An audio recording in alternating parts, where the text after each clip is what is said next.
Oke, mari kita lihat untuk di manufacturing ya. Jadi tadi sudah ada manufacturing order yang terbuat, di mana manufacturing ordernya menginginkan harusnya kita memproduksi sebanyak 10.000. Kemudian mari kita cek sekarang, tadi kan reserve-nya baru 1.700 ya, karena on hand kita tadinya masih 1.700. Maka sekarang coba kita cek, setelah kita melakukan goods receipt, maka kita lihat, oh sekarang reserve-nya sudah sama dengan kebutuhannya. Oke, maka sekarang sudah proses production-nya sudah bisa dilakukan. Oke, maka kita akan klik di create work orders. Oke, di mana create work orders ini, oke, maka kita akan masuk ke ya, klik yang work orders. Oke, kalau Anda lihat sekarang posisinya sudah jadi plan. Oke, kemudian tadi posisinya confirm itu kalau raw materialnya sudah di reserve ya. Kemudian plan itu kalau work ordernya sudah akan dimulai. Oke, work order tadi adalah activity-nya ya, routing step by step-nya. Oke, maka kalau kita klik di work orders, maka kita masuk ke work orders yang pertama, di mana work orders-nya adalah memotong singkong. Oke, jadi step yang pertama, maka kita akan start working. Oke, kemudian sebetulnya di sini akan ada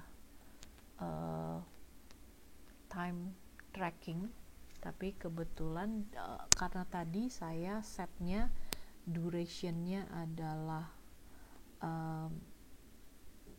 fix gitu ya, saya buat durationnya adalah 60 menit, maka di sini durationnya tidak berjalan. Tapi kalau seandainya Anda pilih yang durationnya adalah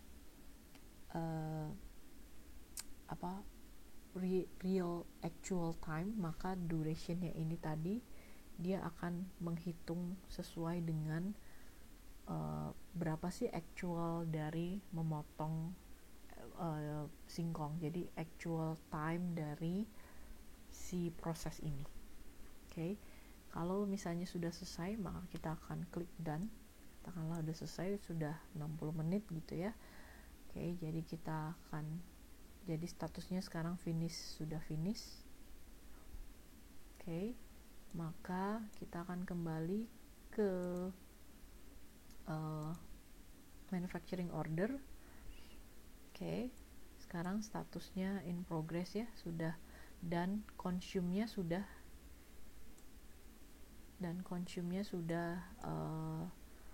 digunakan. Jadi si raw materialnya ini sudah digunakan, consume.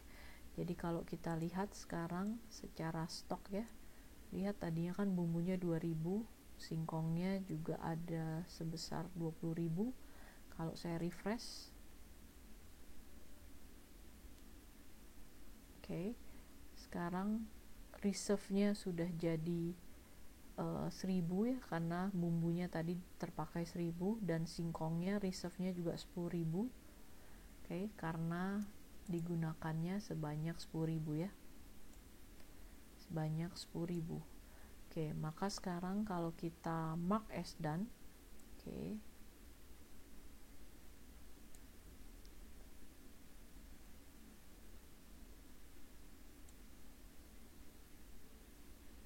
oke.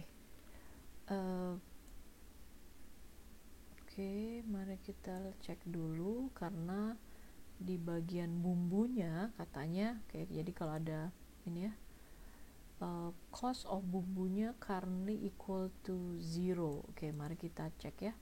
Ternyata tadi mungkin saya ada kelewat di bagian bumbu. Oke, kalau kita lihat ini ya, costnya masih 0. Oke, kenapa bisa 0? Oke, mari kita cek dulu apakah settingannya sudah benar. Oke, average cost sudah benar. Oke, jadi kalau Anda tidak mendapatkan masalah yang zero tadi, harusnya ketika Anda mark as done harusnya sudah langsung selesai ya, sudah kurang ya. Oke, let me check first for this bumbu ya. Oke, jadi seharusnya tadi memang secara bumbu tadi ya, tadi saya lupa melakukan settingan di receiving jurnalnya sehingga jurnalnya tidak ada, tapi setelah saya perbaiki maka sekarang bumbu sudah memiliki cost, maka saya tinggal mark as done. Oke, mari kita cek lagi. Oh, sekarang keripik singkongnya. Oke, mari kita cek di keripik singkong ya. Oke, mari kita lihat. Oke, keripik singkongnya tadi kita belum set costnya ya, maka kita bisa update cost.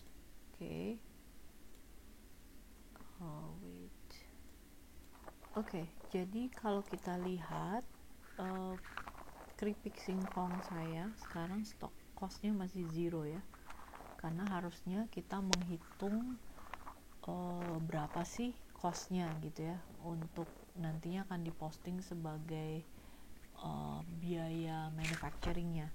Nah, untuk mengupdate costnya maka kita harus mengactivate salah satu apps, masuk ke module apps, kemudian search compute. Oke, ada ini product extension, kita install.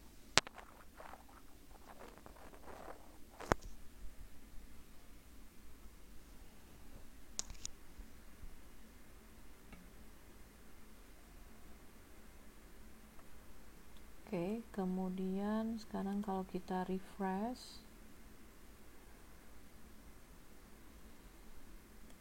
maka sekarang di sini ada klik compute price from BOM ya. Jadi kita bisa klik ini compute price from BOM. Oke. Dan kita mendapatkan jadi nilai untuk keripik singkong ini secara satuannya berapa sih membuatnya. Counterpartnya di sini kita masukkan yang stock interim delivered ya.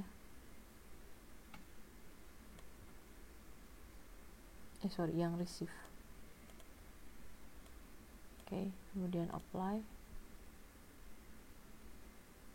Sekarang kita sudah punya costnya sekian ya. Kemudian kita bisa lanjutkan lagi ke manufacturingnya, klik mark as done. Sekarang sudah statusnya done. Kemudian kalau kita lihat di inventory, kita bisa lihat di inventory reportnya keripik singkongnya. Jadi lihat bumbunya sudah tinggal 1000 karena tadi pertama kita receive 2000, kemudian dipakai manufacturing 1000 ya, tinggal on handnya 1000. Keripik singkong menjadi 10.000, singkongnya berkurang 10.000 ya. Kemudian kalau kita lihat inventory valuationnya, maka kita lihat si keripik singkongnya sudah bertambah senilai 84 juta karena tadi satu unitnya harganya adalah costnya adalah sebesar 8.400. Abaikan bumbunya yang di sini tertulis minus ya, karena saya ada salah setting tadi dari sisi inventory-nya, tapi di sini harusnya value-nya tidak minus ya. Kemudian kalau kita lihat ke invoicing, kalau kita lihat di journal entries, maka kita akan lihat di sini ada 3 stok jurnal yang terbentuk. Yang pertama adalah inventory raw materialnya berkurang sebanyak 82 juta. Kenapa? Karena kita pakai singkongnya tadi ya. Jadi singkongnya kita pakai. Oke, kemudian ada bumbu yang kita gunakan juga, kemudian dan semuanya itu berganti menjadi inventory keripik singkong. Oke, jadi si inventory singkongnya berkurang dan inventory bumbu berkurang, tapi kemudian berganti menjadi inventory keripik singkong. Oke, nah kalau kita lihat, jadi kalau secara total, raw material yang digunakan adalah 82 juta dan 1 juta. Jadi harusnya 83 juta ya secara raw material. Tapi di finish goods-nya kita lihat amount-nya adalah 84 juta. Itu karena kalau kita lihat di master data BOM-nya, kemudian kita lihat di structure and cost. Kenapa menjadi 8.420 ini? Karena jadi ini perhitungannya dari sini ya. Karena ada biaya produksi. Tadi kalau masih ingat di routing, saya tadinya set 1 jamnya 120.000 ya, cuman ternyata terlalu mahal, jadi saya sudah ganti 1 jamnya saya buat menjadi 12.000. Kemudian dimana ada secara total tadi jadi 60 menit plus 15 menit karena di routing tadi ada time untuk startnya 5 menit dan time untuk cooling downnya 10 menit. Jadi in total semuanya adalah 60 ini saya salah setting ya. Ini harusnya ini malah saya buatnya 60 jam ya. Jadi ini saya salah set jadi 60 jam. Harusnya saya tadinya buat hanya 60 menit ya, harusnya di belakang sini ya. Oke. Jadi kemudian dibagi ya. Jadi kemudian akan dihitung. Jadi tadi 12.000 ini kan untuk menghasilkan 10.000 ya. Oke. Jadi nilai operation ini, production cost-nya ini kan 12.000, tapi untuk menghasilkan 100 tadi manufacturing-nya adalah 10.000 unit, sehingga kalau kita bagi satu unitnya sebesar 120,50 rupiah ya, sehingga kita dapatkan product cost-nya adalah 8.420,50 ya. Sehingga jadi kalau kita lihat, makanya kenapa di sini di journal entries walaupun secara raw material 80 jadi 82.000 ya, 82.000 itu didapatkan dari yang ini, dari si singkong. 8.200 dikali dengan 10.000, kemudian bumbunya 100, bumbunya tadi 1.000 ya, 1.000 dikali dengan 100 jadi 1 juta. Kemudian selisihnya adalah yang 1 juta, jadi 82 ditambah 1, 83 juta ya. Ada 1.205.000 itu sebagai production cost-nya. Nah, jadi kalau mau supaya membuat ini menjadi balance, maka kita bisa tambahkan satu jurnal manual, di mana jurnalnya itu adalah kita akan membuat satu jurnal yang jurnalnya kita sebut sebagai production cost. Oke, di mana production cost-nya itu akan mencatat nilai production cost. Wait ya, kita cek.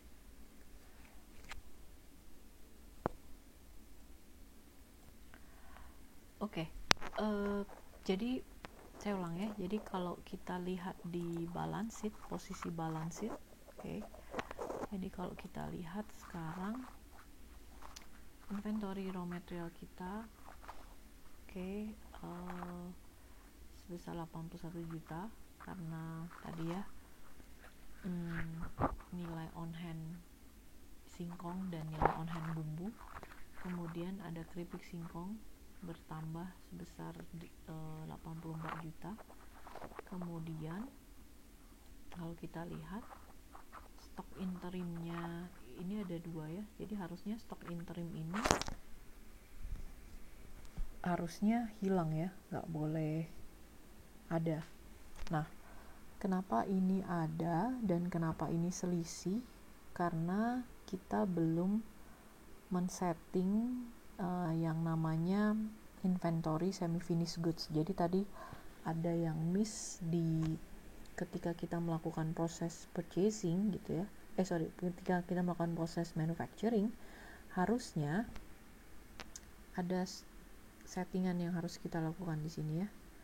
Oke, jadi untuk temporary nggak apa-apa, biarkan aja dulu. Oke, sementara ada stok interim, ada selisih nilai antara stok interim account dan stok interim delivered. Kenapa? Nah, lihat ya, saya tunjukkan ya.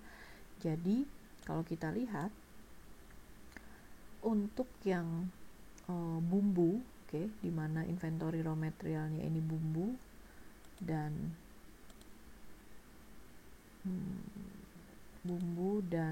ini yang singkong, oke, itu dia di postnya ke stok interim account yang delivered karena seolah-olah mengeluarkan barang gitu ya.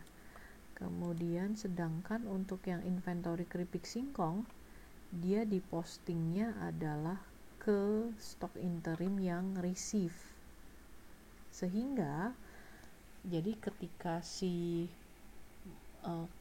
raw materialnya itu berkurang, di postingnya ke stok interim yang delivered. Sedangkan yang ketika menerima barang, di postingnya adalah ke stok interim yang receive gitu ya, sehingga ini nggak cross check gitu ya, nggak habis secara amount, tidak habis, sehingga harusnya nanti kita akan melakukan yang namanya setting di inventory. Okay. For time being, leave it like this first. Okay. Jadi kalau memang ada, nanti Anda cek misalnya ada perbedaan ini, it's okay. Okay. Hanya ada satu yang harus kita samakan, yaitu harusnya nilai delivered dan nilai receive ini harusnya sama. Tapi kenapa bisa tidak sama? Karena ada selisih untuk yang production cost ya. Oke, maka sekarang yang akan kita lakukan adalah posting untuk production cost-nya. Oke, maka saya akan memasukkan di sini cost-nya. Oke, wait. Oke, jadi saya akan masukkan untuk yang ini ya, supaya nilainya sama dengan 83 juta. Maka saya harus mengurangi nilai yang 1.205 tadi sebagai production cost-nya ya. Oke, jadi stok interim receive-nya ini ya, stok interim receive. Oke, lawannya adalah yang expense. Oke, jadi misalnya saya masukkan production cost tadi, saya masukkan aja ke expenses. Oke, jadi jadi saya masukkan di sini 1.205.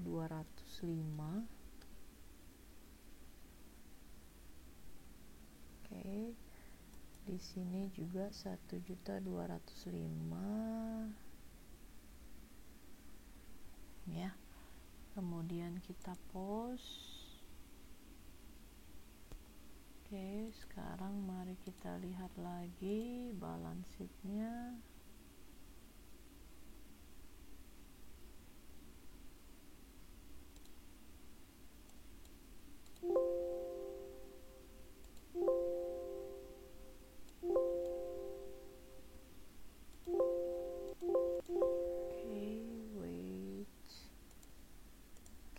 Kalau kita lihat sekarang nilainya sudah sama ya, di antara stok interim dengan stok interim yang receive dengan yang delivered gitu ya, sudah sama nilainya karena tadi selisihnya sudah kita posting sebagai nilai production cost.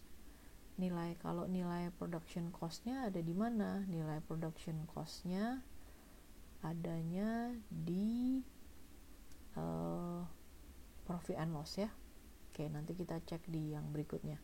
Oke, paling tidak Anda coba dulu sampai posisi yang ini.